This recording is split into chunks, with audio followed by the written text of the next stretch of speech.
Elon മസ്കിനോടും ഒരാൾ ചോദിച്ചു ഒരു ഇൻ്റർവ്യൂവിൽ, നിങ്ങൾക്ക് ലൈഫിൽ ഏറ്റവും ഡിഫിക്കൽട്ടായിട്ട് തോന്നിയ ഒരു കാര്യം ഏതാണെന്നുള്ളത്. ഹേ, നിങ്ങൾ ഇംഗ്ലീഷ് സംസാരിച്ചിട്ട് നിങ്ങൾക്ക് എന്നാണ് ലാസ്റ്റ് ഒരു മിസ്റ്റേക്ക് കറക്ഷൻ കിട്ടിയിട്ടുള്ളത്? അതായത് ഒരു കറക്റ്റ് ഫീഡ്ബാക്ക് എന്നാണ് നിങ്ങൾക്ക് അവസാനമായിട്ട് കിട്ടിയിട്ടുള്ളത്?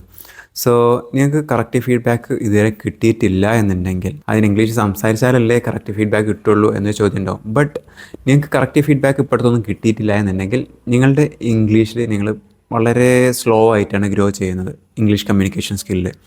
ആൻഡ് ഈ ഒരു സ്കില്ല് നമ്മൾ വളരെ ഫാസ്റ്റായിട്ട് മൂവ് ചെയ്യേണ്ട ഒരു സിറ്റുവേഷനാണത്.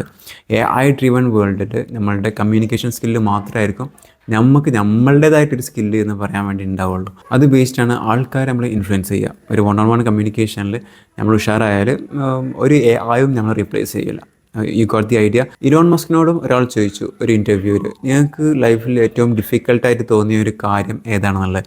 ഇലോൺ മസ്ക് കുറേ ചിന്തിച്ചിട്ട് പറഞ്ഞു അവസാനം, ഓക്കെ, നമ്മളൊരു കറക്റ്റ് ഫീഡ്ബാക്ക് ലൂപ്പിലിടാനും അതനുസരിച്ചിട്ട് ഗ്രോ ചെയ്യാനാണ് ഏറ്റവും ഡിഫിക്കൽട്ടായിട്ടുള്ള കാര്യം എന്ന് പറഞ്ഞു. കാരണം കറക്റ്റ് ഫീഡ്ബാക്ക് എന്ന് പറയുമ്പോൾ നെഗറ്റീവ് ഫീഡ്ബാക്സ് ആണ്.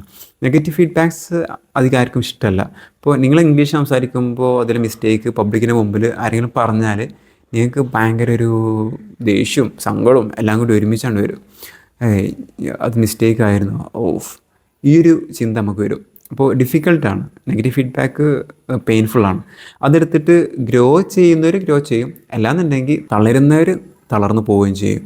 അപ്പോൾ ഈ ഒരു ലൂപ്പിൽ നമ്മളെ ഇടാനും മെയിൻറ്റെയിൻ ചെയ്യാനും ഗ്രോ ചെയ്യാനാണ് ഏറ്റവും ഡിഫിക്കൽട്ട് എന്ന് ഇലോൺ മസ്ക് പറയുന്നു. അപ്പോൾ നിങ്ങൾക്ക് ഇതുവരെ ഇംഗ്ലീഷ് സംസാരിച്ചിട്ട് ആരും കറക്ഷൻസ് തന്നിട്ടില്ല എന്നുണ്ടെങ്കിൽ, you are in the wrong direction in terms of your English communication.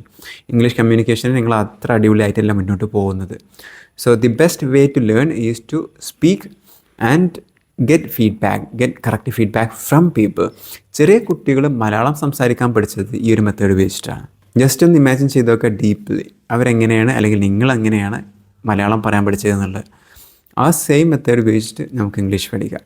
Okay, so just think deeply about this one.